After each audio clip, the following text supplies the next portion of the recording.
All right. Well, today we have Alissa Beamish, right? I think I pronounced it right. You're our friend. Our kids are in the same soccer team together. Woo. But we're also in Team Jesus, in a sense, here in Costa Mesa, right? You're part of a church community that we love. And your pastor has been on the show before. Yeah. I don't know if you knew that. Right? Oh, I didn't know that. Where Fun. we talked about women pastors in Costa Mesa. We talked amazing. about the Jesus movement and how a lot of this like Jesus revolution really started in Costa Mesa. Even though if you watch movies and stuff, they're going to claim it started in Newport Beach. I think it's just more glamorous than saying Costa Mesa. But anyways, that's a topic for another time. Manchitas, you We better have be to quiet. invite it. Oh, yeah. And a dog. One person and a dog. Okay, so Millie, take it away. Thank you, Beto. Thank you so much for coming today. Yeah. I remember last time I saw you, like, you own me a podcast. We tried to do this before, but somehow our lives, busy moms, you know, and I know that you work too, besides to be a mom. And yeah, I remember the day I met you was on Wednesday nights. Oh, yeah. No, was there when we met? Because our churches were working together. We'll throw a party here in Costa Mesa, California, where we can meet. Really, Manchitas? Siéntate. I don't know if this guy is going to let us do a podcast today. No, and we pray for no distractions. And here we have Manchitas. He's like the most distracted ever. Stop. No, I'm not playing with you. No. Uh-oh. I'm sorry. He deserves to have his testicles removed because of that behavior. Manchitas, ven. Ven aquí. Come with me. Well, did you feel like we're at home? At least? Yeah. You know, this is like maybe that distraction for you that you're watching. Well, I have an appointment for Manchitas after this, so I don't have time to go home and, you know, pick him up. So I decided to bring him like, oh, he's such a good behave and he's going to do great. He's just going to be there listening. good. Sorry. No. Yeah. Makes it feel like we're in your house, so it's perfect. So that's where we met, right? At Wednesday nights. And You were making something delicious, I'm sure, or serving something delicious that you made. Tamales, yeah, maybe? I cooked Probably. a few times. What were for some of the 100 I think people. of the dishes you made, Millie, at Westside Nights? I did pozole. Oh, that pozole was good, Beto. I just give a lot of love, you know. And You I made was sick tamales? the next day. Because One I time worked you made so tamales too, no? hard. And one time I made tamales. Yeah. Your Yes. tamales are the best. Oh, thank you. A lot of people know me because my tamales. Yeah, we call her Millie's Tamales. So good. And then what else did you make, Millie? Oh, the atole. Dishes, atole. The atole. It's like a that's drink. what I remember, yeah. You know, It was Christmas vanilla. time, I think. Yeah. Vanilla and coconut. Oh, it's so good. That was so good. At Christmas yeah. time, will you teach me? Absolutely. Okay. So I just saw something in you, you know, like, hi, this girl, I just want to be her friend. And you're always like so kind with a beautiful smile that you attract people. And you also speak Spanish, no? Solamente A un little- poquito. Hablo Poquito. mucho. Where did you pick it up from? Like, where's your Spanish come from? School. I learned it at school, yeah. Really? And then my church when I was growing up had like a Spanish service. My dad would always have us go to Spanish service. Oh, wow. So Why? Like, why did He wanted to learn? to learn. Really? Wow. Where was that? in Fresno. Fresno. That's where you grew up? Yeah, in Fresno. Wow. The joy of California. The best part of California. Fresno? Yeah. With Fresno is an interesting the town. extreme weather, Yeah. right? Super Yes, hot. so hot super and so cold. Yes. Yeah. So my family is close in Bakerfield and Delano and McFarland. Saludos, familia. I love you so much. Yeah, so Millie, put your microphone a little more in your face, please. like that. No, it's like pointing to your neck. You need to lift it up from the... If you want, I can do it, but I'm going to upset Manchito. There we go. Like that. Don't Quiet, upset Manchitas. Right now, he's quiet, so better keep it that way. So I invite myself to her house, Beto.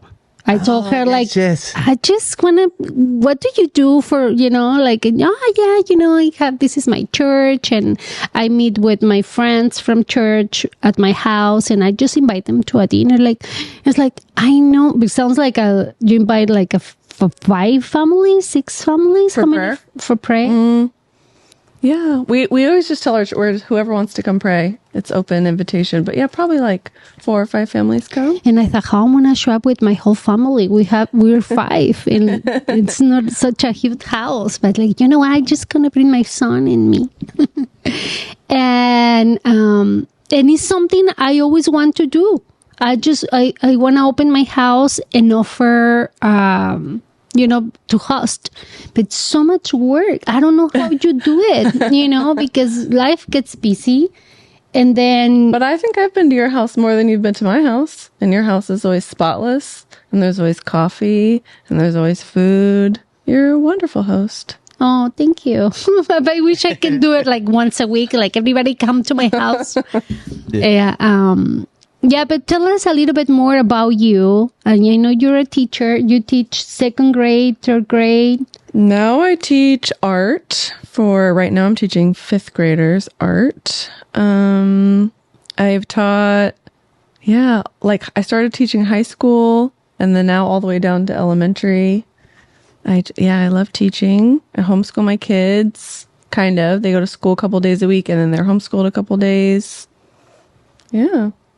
That's me. See, that's a lot of work. She have 2 beautiful kids, and your husband. You have such a beautiful story, how you met him, how he was when you met him. And Beto, she was, what was it said? Oh my gosh, my English. Your English. Come back. Missionary. Tell us about that. Oh, wow. That's how you met him? Well, we met at school. He was wearing high tops with shoes, and I was like, oh, that kid's cool. High tops? Like the yeah. Okay. Nice. And falling asleep in class. And I was like, I don't know about this boy, but I like his shoes. And we would hang out. And then we met in college at Vanguard. And then we dated for a couple years. And then I went to India and Thailand. And he came over and met me and proposed in Thailand. And then we came back here for a little while. And then when I was pregnant with Ollie, we went back to Thailand together. Yeah. So we've done a little bit together. How many months pregnant? I found because he born here. Yeah, he was born here. We flew back the last day my doctor would let me fly. I think I was like 36 weeks pregnant when we flew back. We moved there probably when I was 4 months pregnant. 5 months pregnant? I don't remember. Yeah. I found out I was pregnant with Ollie in Haiti that summer, and Blake wasn't with me. And then we went together to Thailand. So, and then since then we've been back here, living our regular lives in Costa Mesa, but we love it. Regular lives? Regular lives, not like in other parts of the world. Yeah. But which was hard. We had a hard time coming back. We really wanted to live somewhere else. And we felt like God just telling us really clearly to live here amongst our people and live differently. And we're still trying to figure out what that looks like. Oh. So. Wow. What do you think live differently means? So you were a missionary. That's different, right? Or how was that different than living here to come back to a regular life, but being asked to live differently? I mean, that's an interesting thought, right? Because I don't know. How do you see living here? How were missions different?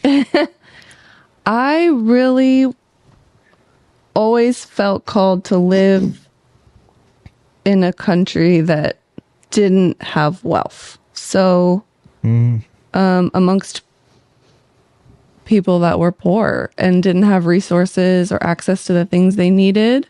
So I was working with women that had been trafficked, or kids that couldn't afford school. Things like that were always my heart. So coming back to one of the wealthiest places in the world felt really counterintuitive to what I felt like God had called me to my whole life. And I didn't really know how to do that in this context. So I feel like we're still, I think it's been 13 years we've been here, and trying to figure out how to live amongst such wealth and not be lured by it, but also not be judgmental of people that have wealth, and still, I don't know, understand that God loves them as much as the kids I loved in India. I don't know. So still in process, trying to figure that out. Yeah. Because I've been in both places too. I'm not a missionary. Well, I feel like a missionary here, right? Because that's my purpose. I want to share Jesus. I want to live like Jesus. And we all are called to make disciples, right? So that for me is pretty clear. But I had the opportunity to live in Mexico my whole life, half of my life. I can't believe it how old I am now. It's half of my life. So I was 26 when I moved here. But before that, I grew up in a kind of poor neighborhood. I remember when I went, I was raised Catholic, and my church, was like kind of ghetto, right? And I had the opportunity to go to a Catholic university, Christian Catholic university, and you can see the difference, with people with money, but I was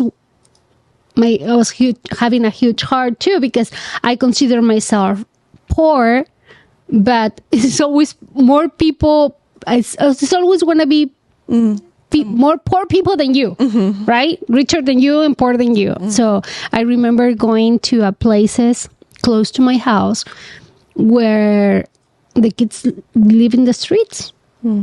They get the education on the streets. They come from school in front, and that was my life too. My mom was never home because my dad, he abandoned us, and she was the one working. So who was watching me? No one, and I was the oldest one, right? So I was playing with my friends outside after school, 8, 10, 11, and my mom comes home like, come inside the house with the chancla in her hand, running like the That's whole where you block. learn. That's where it comes from. Oh, poor my mother. That's where it comes from. Yeah, but always with that huge heart. I remember one time I used to go to this poor neighborhood and bring them food and toys and just play with the kids through the school. And I remember one time I show up like, hey, what happened with this little kid? Oh, you didn't hear? Their parents burned them. What? Yes. They were like cuckoo drug addicts. What? And they thought, you know what, these kids, I'm done with these kids. And they closed them with a key, and they put on fire. With them, the parents too? No. Just The kids, and they left. Wow. I wonder if they caught him. I hope so. I don't know, but it was my heart like, I can't believe this. And they were your neighbors? No, close to my house in Oblatos, La Colonia de Oblatos, with like a lot of, poor place. Oblatos, it's known, I don't know, maybe I think comparable now it's better, to, but that's it's better. kind of like saying Compton or something like that, or like with the hood, with LA reference. a lot of drugs and prostitution, and wow, yeah, that's was horrible. so sad. Yeah, so I understand that two parts. Where I am. Like I always told my kids, that's the reason why I send them to Mexico. I wish next time we'll be like on a mission, because they're going to a beautiful, nice places too. Guadalajara is beautiful, and they even told me, Mom, the malls are better than here. Yeah, I didn't send you for that. They love it. Nice places. But, yeah, that's my thing too. At the beginning was like so hard on the Anglo community, wealthy community, because I thought like, you guys are mean and you have everything. You know, and that's my anger, and it's happening still. You know, I show up to volunteer, and I'm so sorry you're listening to this, but I don't know they will put their time to listen to me if they didn't say hi to me at school. And I show up to volunteer, and like you're not there. They act like you're not there. Not even, hi, how are you? I never met you before. Nice to meet you. No, they're on their world. Like, not even thank you for coming. You know, I don't know these moms. And I'm the one who introduced myself. But not to all of them. Because if you don't see me, you know, you don't want to know me, why wasting my time? But if I see someone who's like, hi. Oh, hi. So that's you. And I embrace her and I start asking questions and sharing, you know, and I just, yeah, that's what exactly God told me. God loves them. God used them too. And like, that's true. You know, he loves the homeless. He loves the rich. But it's harder for the rich accept God in their hearts because they're so wealthy. They have everything they need. If they get sick, they can spend their money in the best doctors, best everything. So they're like their own God, right? And with a poor community, they have God in their hearts, and they have little, and they give you the little they have, you know, because they know that God is going to provide tomorrow. Yeah. So you see the difference in. I know. I would feel like I was very, very judgmental. And Blake one time he was like, "Why are you so the things you're judgmental of?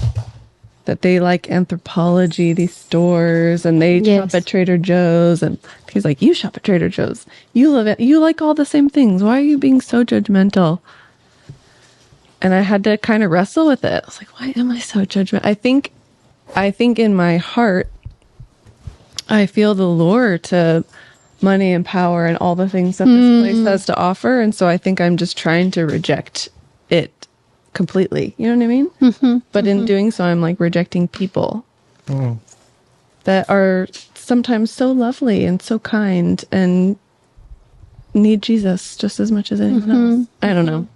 So I'm still... And because they live like a super duper superficial life, you know, they don't know how. They don't know how to act, how to reach out to people, how be humble, right? Yeah. But I was watching a beautiful movie, but the one we watched Saturday. The Ultimate Gift. Did you watch that movie? It's like from 2005, 2007, something like that. Pretty old. And it's not a huge hit, you know, it's just kind of like a, I don't know, low budget movie. But it's about a young man who is going to receive a series of gifts from his deceased grandpa. But his grandpa like built a multi-billion-dollar company. And he kind of saw how money screwed his family or ruined his family. And so he says to the grandson over a series of videos, because now he's dead, right? So he recorded the videos before dying, and he's like, I wanna help you out because I feel like you're still savageable in a sense, like from all the family, you know.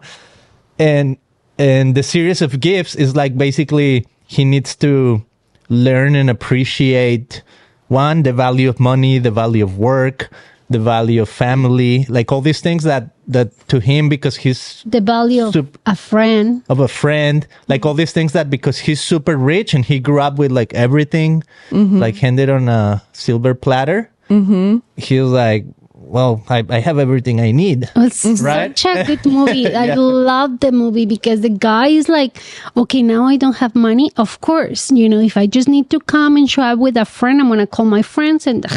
Are you kidding me? But he was having no money. They canceled all his cards. The mother, they told him, if you open the door or give him money, I'm not going to give you the money, you know, for you. So the mom, like, sorry, honey, you need to find that by yourself, but I don't want to lose my money too. So they closed the door at him. And he's like, oh boy. So the girlfriend, you know, she rejected him too because they were on a restaurant and he have no money to pay.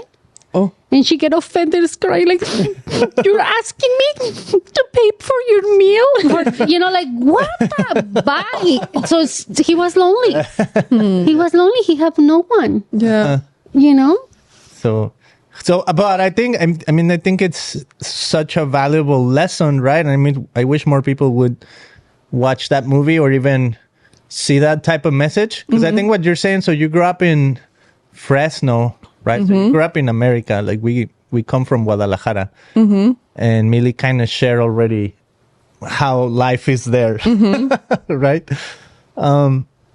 But yes, like when you come, especially maybe this area of California that has Newport Beach, it's always interesting how, like, I have a background in construction, in landscape, in, like all these things that is usually the jobs that the Latinos are doing for rich people, right? And not even people use this word here, like white people, not even white people, just rich people, all kinds of races and colors. So to me, it's more like that contrast that is very noticeable. And I'm kind of used to that because Mexico is like that, But I guess here is another level, because now we're talking dollars and we're talking like almost like super filthy rich. Yeah. Right. And as a construction guy, I would be working in like Pelican Hills here in Newport Beach, building mansions. I mean, houses that are like $30 million, $40 million. And, the next door neighbors are like well-known athletes or, people that invented something. So I know, it's crazy. It's and you insane. forget how crazy it is the more you're in it and surrounded by it. You start to think that those cars are normal or whatever, and that it's normal to see all these like super expensive cars driving on the street, and it's different. So my dad hangs wallpaper, and so when I was growing up, we didn't have extra money, but my parents I never felt like I was poor. They never talked about it that way. And they were very generous. And they always talked about how we had enough to give. So I never thought of being poor, but my family didn't have any extra. And from the time we were in middle school, we would get a little allowance. Like we would get $40 a month, but it was like we paid for our clothes, if we went out with friends, birthday gifts, everything we paid for. And then I started working cleaning houses with my sister when I was about 12. Wow. And so... That in Fresno? Wow. So that's kind of what I grew up with as well. And then my parents told us from a young age, if you want to go to college, you have to get a scholarship. Like we don't have money to send you to school. And so all of us got scholarships. And so I went to Vanguard and I had a full scholarship. I mean, between grants and scholarships, I didn't have to pay anything. And then I met Blake, and it was money was such a big deal to me because I grew up that way, and I grew up just knowing the value of money. So I would never miss a class because I had done the math. I knew how much it would cost me for each class I missed. And it was like, I worked so hard to get here. I'm not missing anything.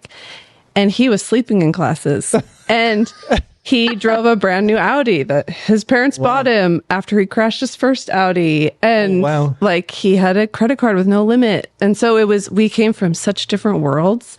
And so our premarital, it was, I think, the main thing we had to work through dating.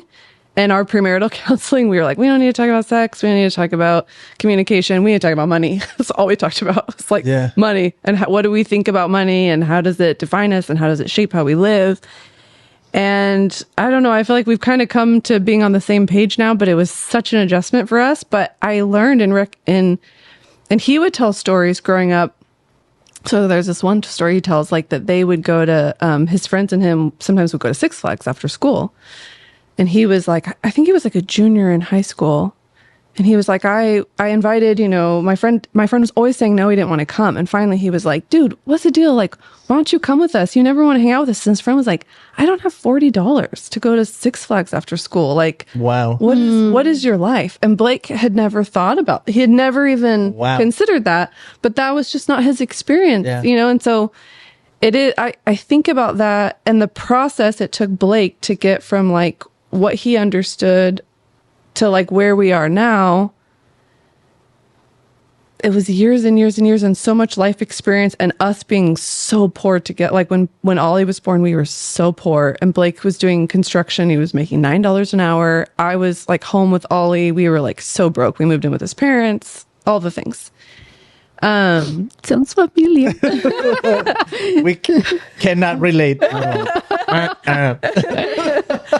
And so him experiencing that with me, I don't know. So it's taken such a process. So me realizing now, so many people I interact with, I'm like, this is their world. Just like Blake, he is the kindest soul in the world. He's so compassionate. He's so generous. He just didn't have any life experience that would have shape him. Yeah, that would have shown him a different perspective, or what it's like coming from, even like when we got married, I would make, some meat and some vegetables and some rice, and he would just eat the meat. And I was like, okay, let's talk about the economics of a plate. The rice cost 7 cents to make, and the vegetables were 35 cents, and the meat was $5. You can't only eat the meat. Like, we have to eat the rice and the vegetables. So, but he didn't know. No one, I don't know. So, it's been a process. Yes. But I don't know. We've been on this journey too for so long. I felt like money was immoral. Like, if we had extra, we needed to give it away, and we shouldn't have savings, because then we weren't trusting God. So we would just give away all of our extra. Dave Ramsey is not happy with you right now. Not at all. Not at all. Which led us to, in a series of events, to the place where he was making $9 an hour, and we had to move in with his parents, and we had nothing. And so, because we didn't have any backup. But in that season, we heard from God so clearly. I don't know, we were so dependent on God for just sustenance that, like, there was this multiple times, but like one time this girl who was younger than us, so it was so humiliating, but she came and brought me an envelope with money, and it had like the exact amount of money we needed for like that week. I mean, like to the dollar. It was so many things like that where God provided, where because God was providing for us financially, we built this trust that in every other area of our life, we just trusted God and we didn't worry or stress. And now we're not in that place. Now we're still wrestling with like, okay, maybe it wasn't smart to just not have any backup and not have any savings and not work towards, whatever. So now we save money, and we have a backup, and we have what we need. So we don't have that dependence. So we don't hear from God in those same ways. I don't know. So we're like, we don't know what the right way is, or I don't know. Well, I feel you like 100%, because I think so we're from Mexico, right? And I've said that a million times. Yeah, people, they can hear us. Let me say why it's so important, because it's kind of like what you're saying, for Blake to like, oh, somebody doesn't have money to go to Six Flags. Well, for us coming from Mexico, making $9 is like, oh, I'm making a lot of money. Like I'm rich. It's when you start living here that's like, oh man, this is not sufficient, right? Yeah. So that's the hard part. But just the first impression is, man, dollars. I'm making a lot of money, even if it's little money that I'm making, really, right? But to get out of that mindset is really hard, especially for somebody that grew up in Mexico and has been there for many years. So you see, it's just, I don't know, it's just kind of like, I understand what you're saying, because it's almost like you think money is bad. Like you think like capitalism is bad. In America thrives on capitalism. It's like built on capitalism. America, like it's that's its economy, right? And here it's like, I don't know, the more the better people at least look at you. Oh, okay, successful. If you have $1 million or whatever, it's like, oh, okay, he's on his way to success. Like that's what almost like everybody in America is like going for. How to make more money with less effort, right? like the, I don't know, the economics of being comfortable. And that's why, in America, you talk a lot about, what do you say, passive income and these things, like, create your YouTube channel and talk about these things. And 5 years from now, 10 years from now, it's just going to come, down the pipe, and you don't need to, work for it. So America is so much built on capitalism that, coming from Mexico is like, oh, it's almost like it's bad to have money. It's bad to aim for money. But in a sense, what you're saying is that it's not so bad. Like there's a little bit of like good Dave Ramsey in all of this, right? And the other thing, because here everything is about money, right? Nobody does nothing if it's not money involved. And for me, it was hard because like one of my jobs, you know, to being here was being a nanny. But sometimes I see the need, and not because okay, this woman where I work for, she had the money. But she was so beautiful, so sweet, and I saw in her the need of a friend. And I tell her, I know I'm working today, but you're so kind and you're so beautiful. Look at the food you give us. You allow me to bring my kids to play with your kids. You was here. What a weird job I have, where instead of everything you did for me, my kids are enjoying the pool, beautiful house, I am enjoying the food, I'm having a beautiful conversation with you, and you want to pay me? Like, you're no way. I don't want your money, I want your friendship. And she's like, no, then go ahead. And I think she paid me like for 2 years. And at the end, she accepted my friendship. Now I always tell her, like, now you watch my kids and I don't pay you. Win-win, you know. But that's the hard part, right? Like what have you experienced in terms of that? Because you said you learned also to love people here, right? And almost like that sense of like, yes, I was maybe in other places of the world serving the poor, but I guess in a sense it's a different kind of being poor, right? Being short of friends, being short, like you're big on cash, but short on many other relationships. So what have you experienced in that sense? You know, even like, I don't know, maybe even with Blake or, how do you step into that arena of just the situation where we live, right? There's people like that everywhere. Have you encountered people that, you know, seem kind of all across the board? I have some friends who are, it's kind of blown my mind. So I'll back up a tad. I feel like I came from the place too of like money is bad, full stop. So having money is evil. And if you have money, so are you. Yeah, you did something shady. Or yeah. And, which is hard because Blake's family has a lot of money. And so that was a big adjustment for me and for my heart. But I feel like too, in a way, I grew up with money as an idol too. It just looks different. So I was never able to enjoy things. And even when I was generous, it was like still very kind of calculated. Like, okay, I earned this and I'm giving them this.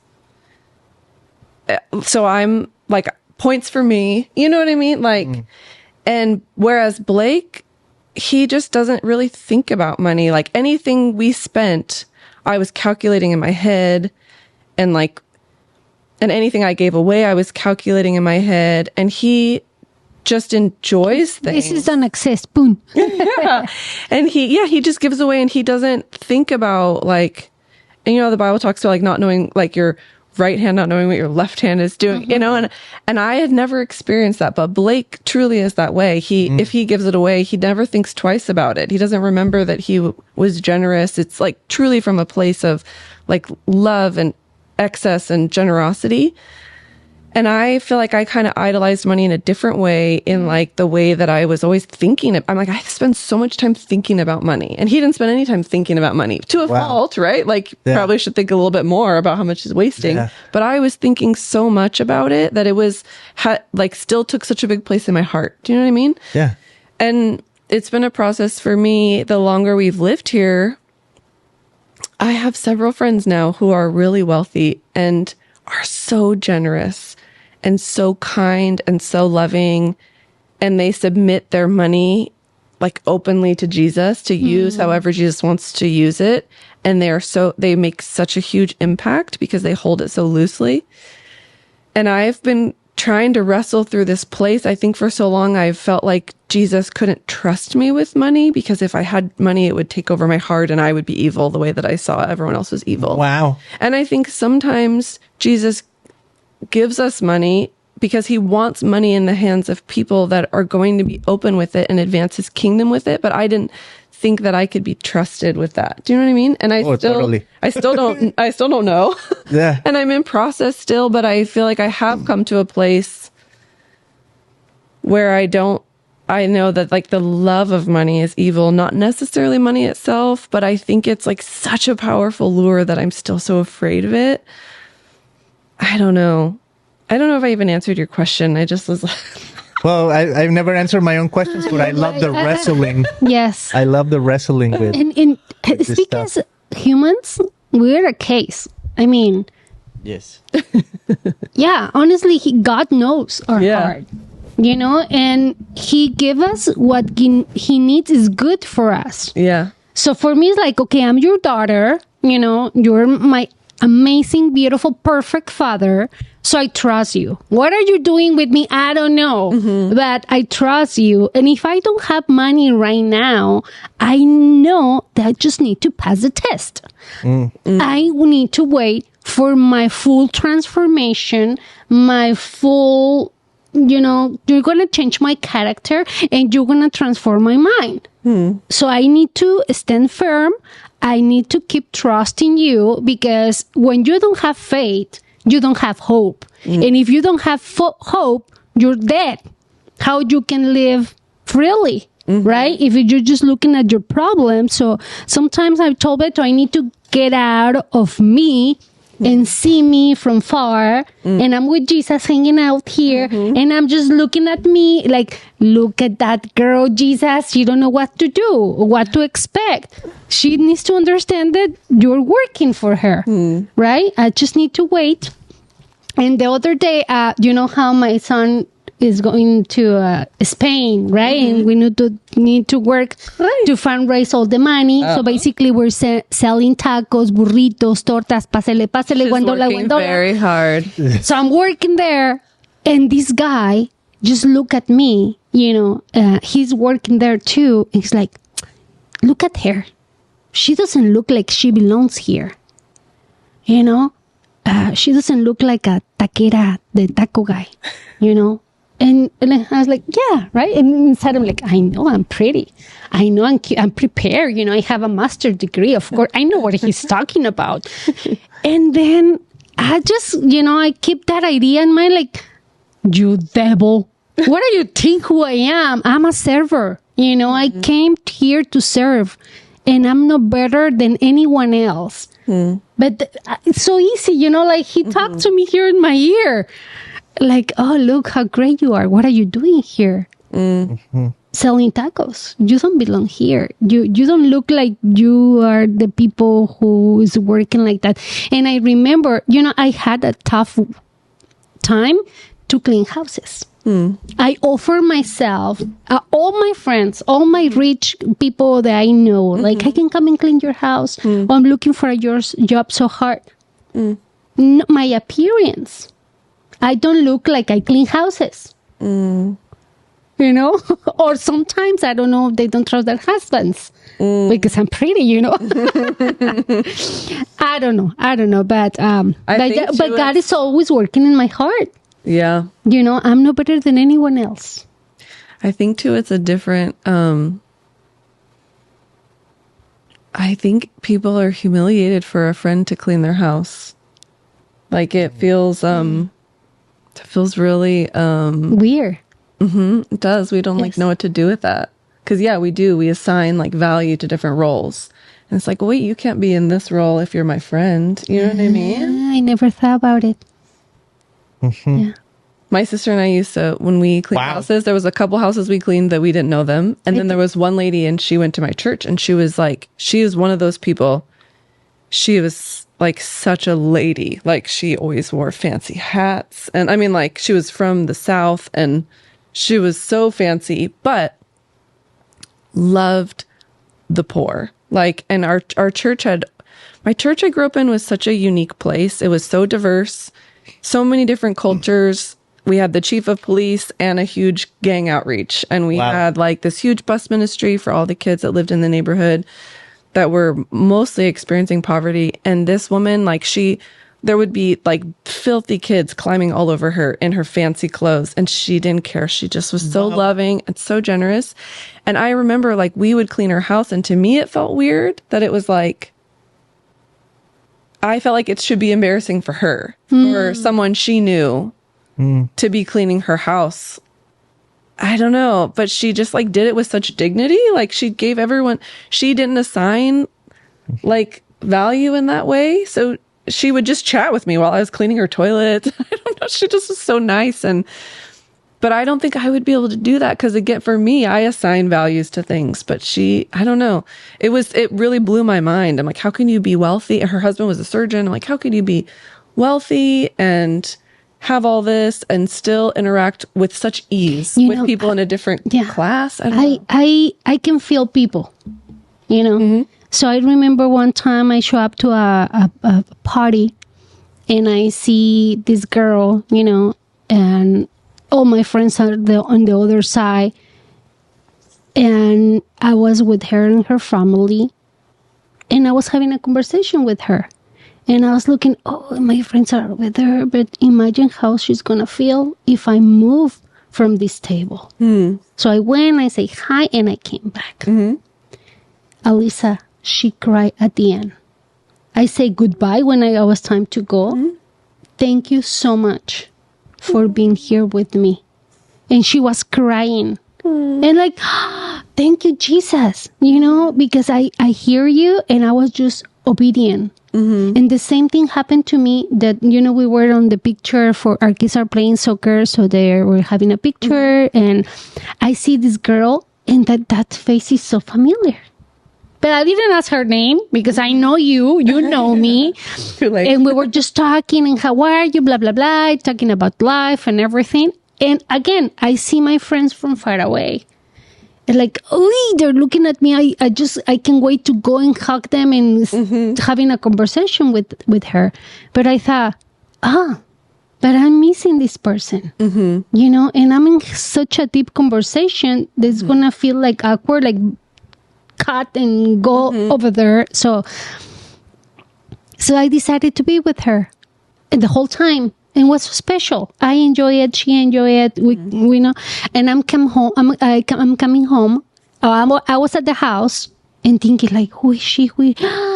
She works at the market close to me, and she always say hi and good morning to me. So I knew it. Yeah. That she's so familiar. Yeah. I don't remember her name. Too bad, Millie. I need to know their names. But she felt special. Yeah. I feel special, when just in the supermarket, you're always running like, hi, bye, like I love to notice people, see people, and the other thing I do at school, I go and I hug all the babysitters and I scream at them, Yeah. Because God sees them. And in that school, people don't say hi to each other. Yeah. Not even them, they're just here on their phones. They don't see people. They don't talk to people. They're just waiting for their kids to come and go. Yeah. Or they have their own people. Yeah.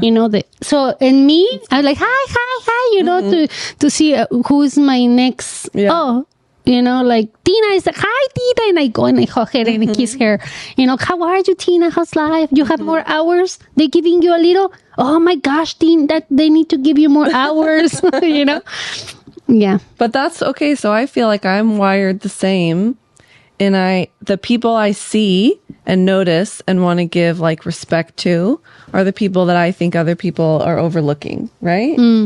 But in doing so, I'm doing the same thing sometimes, but in reverse of like our culture, right? Where I'm like, but if they're rich or they look put together, I'm like, I'm so judgmental. So I'm like, I'm doing the same thing they're doing. I'm just like flipping it, but it's still the same like judgment in my heart.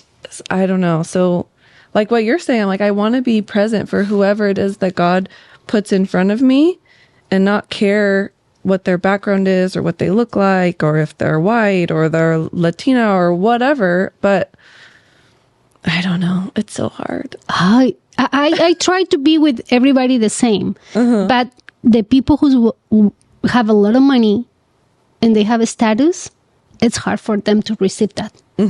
They push me. And they'd even say, I hate hugs.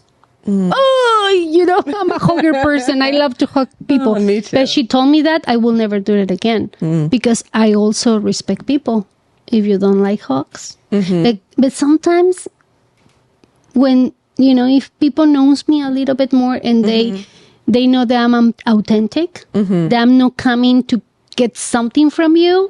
I just want to be loved and I want to love people. Right? And isn't that so sad though that people wouldn't assume that it would be like the last thought, oh, you actually want to be my friend, or like that's so sad. Yeah, because they're thinking I would love to know what they think about me. I never asked them. I don't think we want to know. but you know what, I just love Jesus so much, and I walk trying to be obedient and give his love around. Because one time I was like, God, why you build me like this? Why I care so much what people think or how people act or how people there are with me? Why I'm not like her? She could less. But I'm worrying different.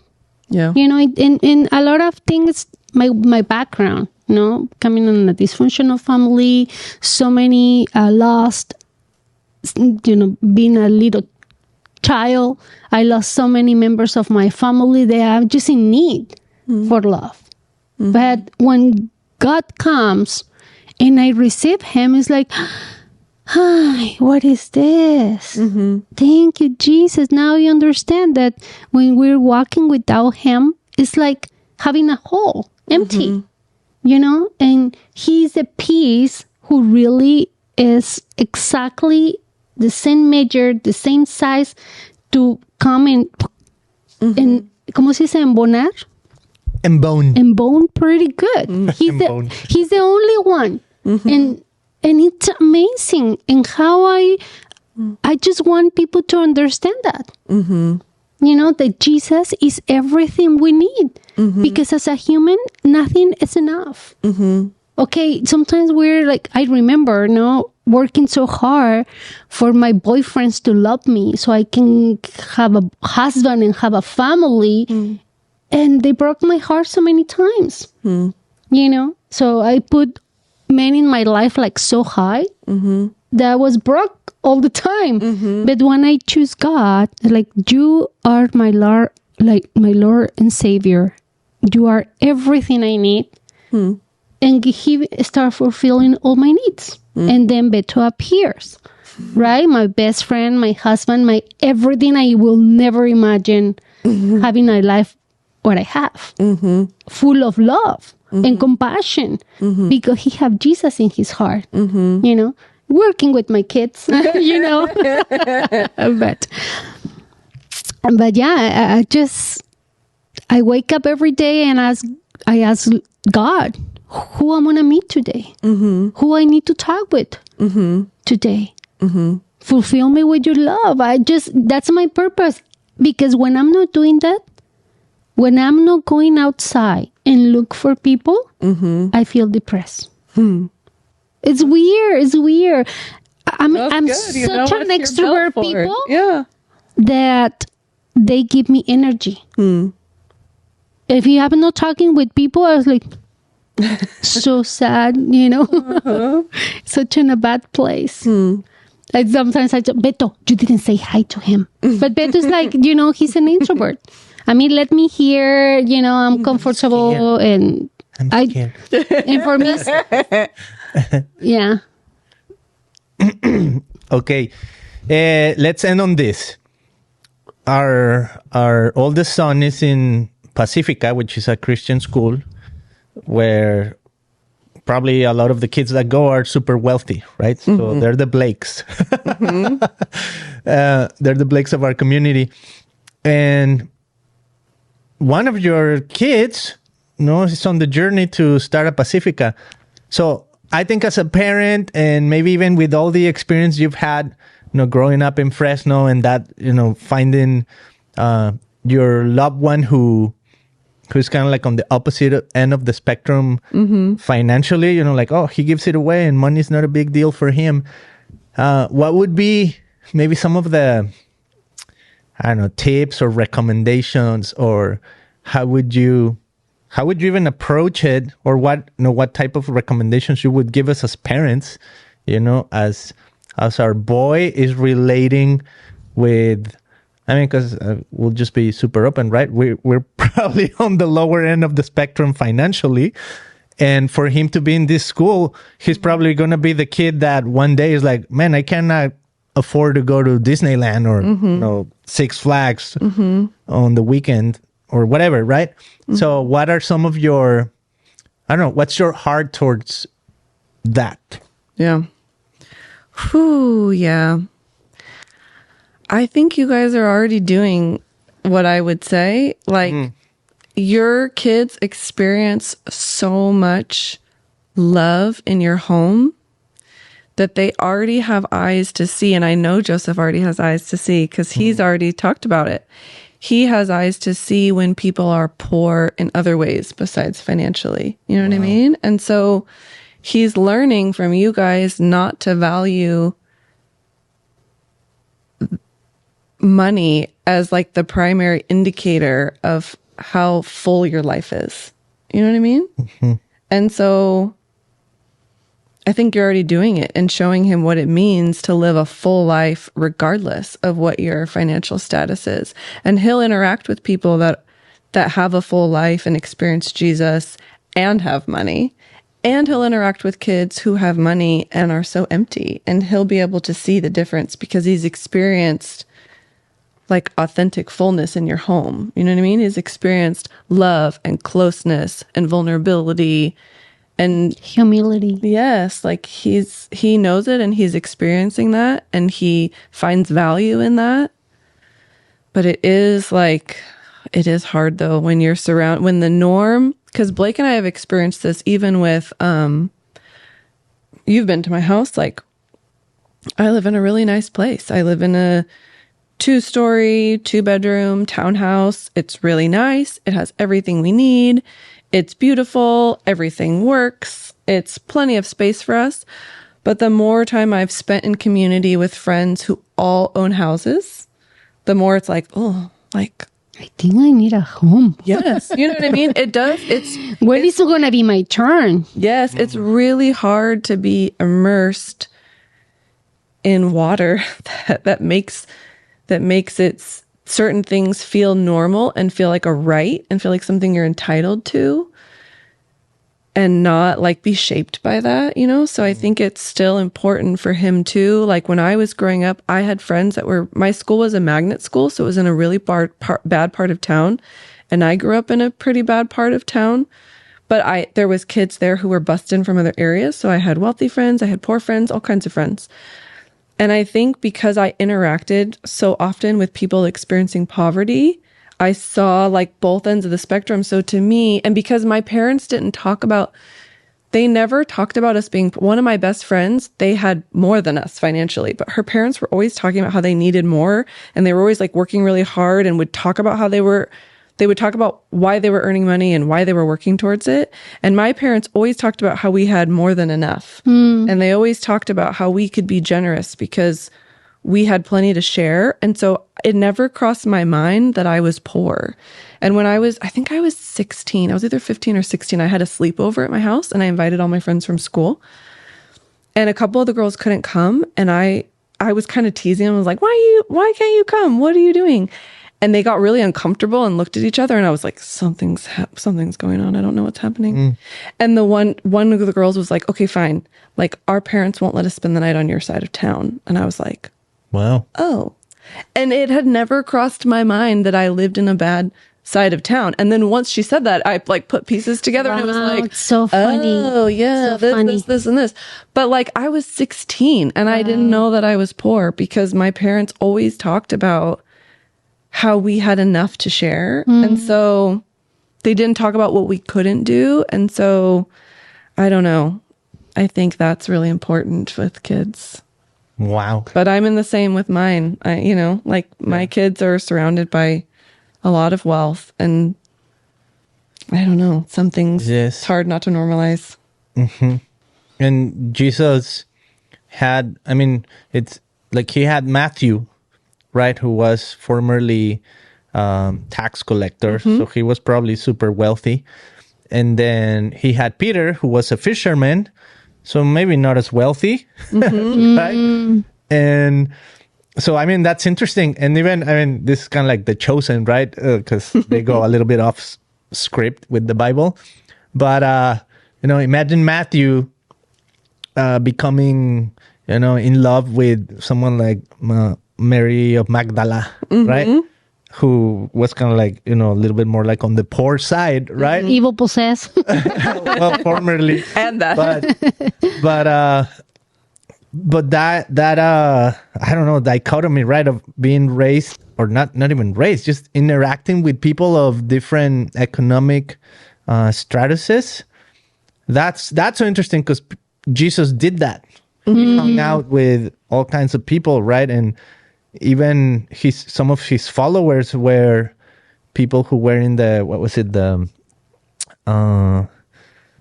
there was a woman, Joanna, who was kind of like the wife of Chusa, and Chusa worked for the king of the era, right? So probably wealthy, right? And she was following Jesus. She was following the Christ, right? So you have this amalgamation of different socioeconomic, type of backgrounds, all following Jesus. So that's so interesting, because I feel like that's kind of like where we're at right now, and your point is like, love people. The other day we were talking to a Jewish woman, and Millie was talking about that, the whole thing with like, the what is it called? You want to go? I need to go, but Okay, we I need to just, wrap it up here, but then. you guys finish. You can finish it. I just wanted to say something, that God is for everybody. God is for all of us, poor, rich. He came for the lost, and we all get lost.